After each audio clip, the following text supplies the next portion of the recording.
Ako si Kaalaginan, naka-assign sa 73rd IB.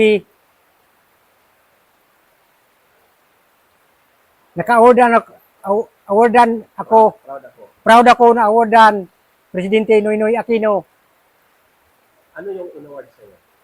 yung Gold Cruiser, Gold Cross Medal. Gold Cross Medal ang ginaward ni Presidente Noynoy sa akin, sir. Bakit ka na-awardan ng Gold Cross Medal? Ginawaran ko, sir. Nakuha namin si Brigol, sir.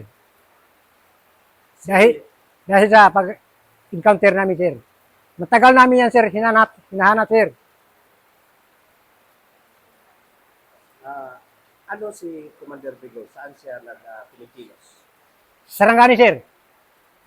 Matindi yan dati. Matindi yan dati, sir. Si Commander Brigol. Hanggang sa kayo yung nakako ka. Hanggang dito yan nakakuha sa Sarangani, sir.